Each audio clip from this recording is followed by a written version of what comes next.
Hello and welcome to the Crochet Business School podcast.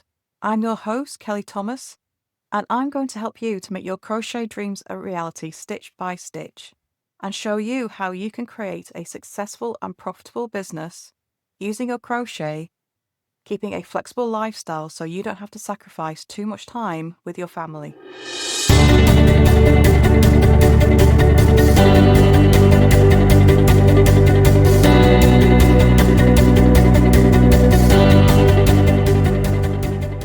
So let's talk about one of the most popular ways of small businesses getting their crochet into shops and actually in front of customers so they can pick it up and get a good look at it.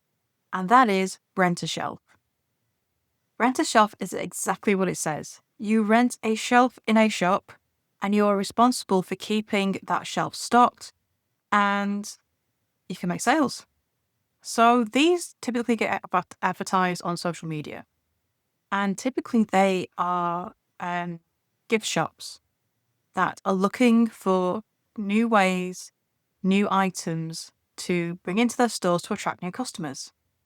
And offering them to small businesses means that they can get things that are different, that are a bit more quirky, not your typical stuff that you get from a factory-produced mass sales thing. So they have something different from their competitors. So they will have shelves that they rent out to small businesses so that they can have a range of things to sell that is different. There are upsides and downsides to these, as with every way of making your crochet sell. It's a very attractive idea because you get, into a shop. People are coming in and buying, taking a look in person. And if you're not making many sales online, one of the things you can tell yourself is that you're not making sales because you're not getting in front of people. Rent a shelf can solve that problem. Maybe. It's not a guarantee by any means. And the thing about rent a shelf is that it's going to go two ways. It's either going to be that your crochet sells out and then you've got to work like crazy to keep that shelf stocked. And then you burn out. Second scenario is nothing sells, you don't know why, and you're paying week after week for renting the shelf and getting nothing in return. These are generally the two scenarios that work.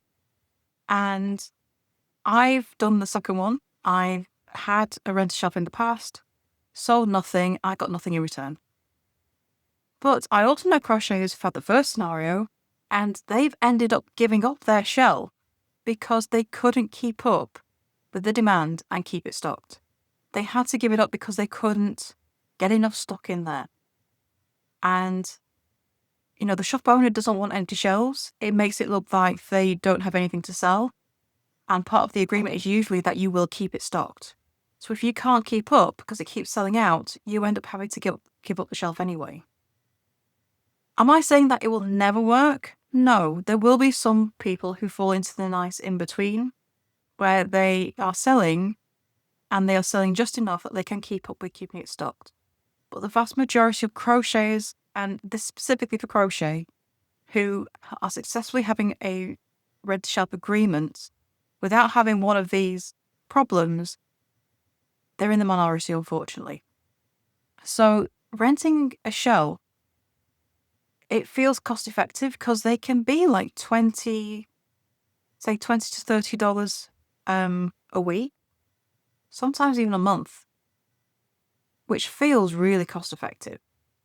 It feels like it's going to be cheaper than the fees from, say, Etsy, and you get in front of customers, so of course it's going to sell.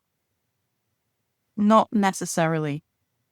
For some of these deals, you only pay for the rent. You don't pay commission what you sell. On the face of it, that sounds really fantastic.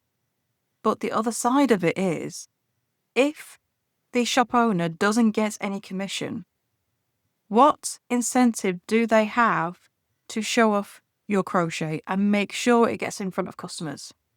If there's no commission involved, there's no incentive whatsoever. These shops will usually have social media pages. They will have spaces where they can feature products. If there's no commission involved, they've got no incentive to put your crochet on their social media pages or put it in a prime position occasionally to get it more sales. these deals work far better where there's commission involved. On the face of it, that feels like really bad for you because it's more money leaving your pocket. But actually, if there's a commission involved, that gives the shop owner much more incentive to really try and sell your crochet because they get extra money if they do. So actually, a commission deal is far better for you because it means there's incentive on both sides to make the arrangement work. I mean, in the worst of cases, the shop owner is using the rent-a-shelf to pay their shop rent, with no incentive to sell any of your crochet or point it out or make it stand out. These rent-a-shelves are a really good way of them covering their base rent so that they can make sales of the other things that they are making commission of. Because don't forget, they are probably not filling their shop with all of these types of goods. They are probably buying in manufactured goods as well that they need to sell in order to get the money back.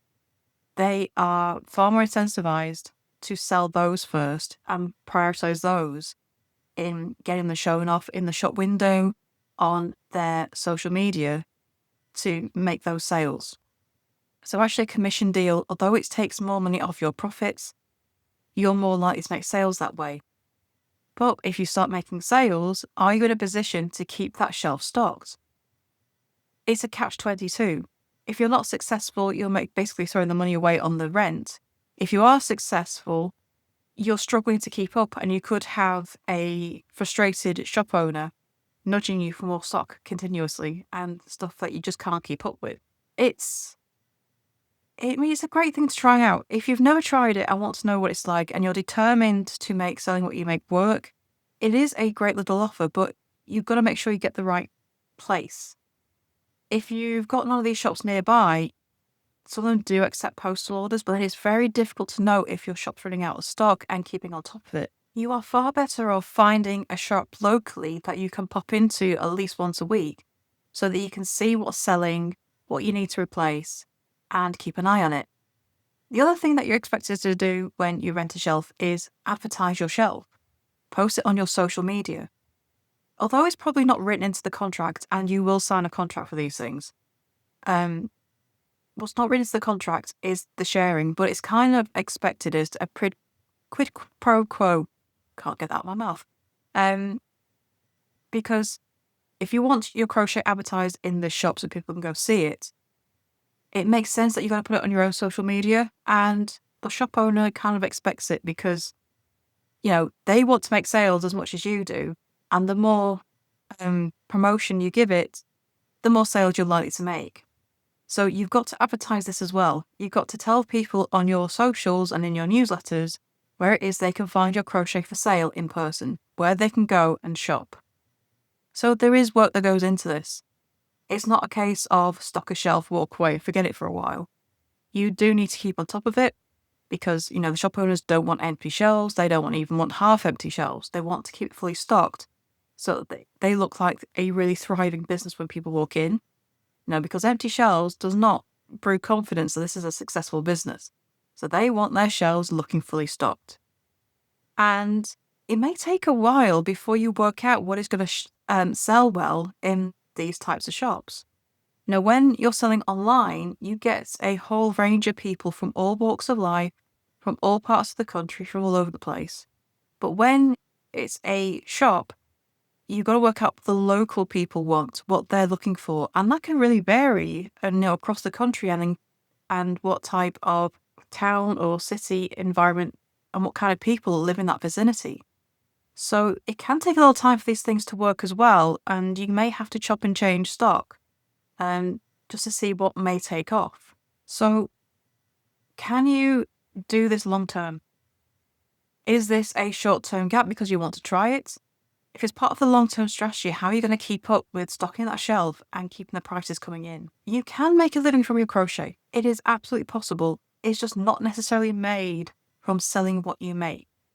And I would encourage every crochet business owner to look into having online products, online recurring income, something that does not depend on how much you crochet to be able to make a living. Because at the end of the day, you've got to work out what you're going to do when you want a break, when you want to take time off, when the kids need you at home, when you've got other family obligations, when you just need time to yourself, how do you then keep the money coming in? Rent a shelf, on the face of it, could solve that problem, because if your crochet is in a shop, it can sell while you take time off. But in reality, it doesn't work that way, because if you are making sales, you've got to restock it. And it takes time to make that stock. So you'll find that when you do take time off, you end up crocheting anyway, because you've got to keep up with those obligations. Either that, or it's not selling at all, and in which case there's still no money coming in. It's a good idea as long as you have other income coming in. And I would always encourage you to look at writing patterns, blogs, YouTube videos, teaching classes, teaching people how to crochet, teaching different techniques in crochet, just leading community groups where people pay a fee to come into. There are loads of different ways that you can make money from your crochet skills. You are not limited to selling what you make, and you are absolutely capable of doing these. These days, it's really, really simple. It's as simple as it's ever been to be able to make a living online, and no heavy tech involved. Later in this podcast series, I will be talking more about the different ways that you can use your crochet skills to make money from them, online options, the recurring income options. And these are the more sustainable ways of making a living from your crochet, ways that do allow you to take a break while still having the money coming in. I'm not saying you should never sell what you make at all, but having one of these options alongside makes life so much easier, stops you from getting burned out, and means that you can actually take a real break when you need to and work flexible hours. So you don't have to work every hour you could possibly can in order to keep up. Having your own crochet business does not mean crocheting 24/7. It means getting smart with how you do it. The answer is not to work harder. The answer is working smarter. And I'm here to show you how that works. I have been asked lately if there is a way to work with me one-on-one. And I do have a Q&A Voxer chat that we can join. It's called Kelly on Call, and it means that you get me on call. So you can send me voice notes, messages, text messages if you prefer, and I will answer them when I've thought them through. So I don't do Zoom calls. I do things this way because it gives me time to consider what would work best for your business and your setup, and ask the questions that need asking in order for me to give you the best possible answer for your crochet business. So if you want to join Kelly on Call, I have 10 spots available. They are $49 a month, and we get to trade notes, trade voice notes to get you the answers that you need specific to your crochet business. You can find all the details for that at crochetbusinessschool.com/on-call, to on-call all one word, or the link is in the show notes. So that's how you can work one-on-one with me and get my eyes on your crochet business and get advice tailored to you. If you've enjoyed this podcast, you may enjoy the next one, which is about how to make Etsy work for you and selling your crochet and all the bits and pieces you need to get done in order to have a successful Etsy shop. So that, if you're watching on YouTube, that episode will be coming up next. It should be here on the screen. If you're listening to the podcast, the link to that next episode is in the show notes. So thank you for listening, and I shall see you next time in the next episode. Bye for now.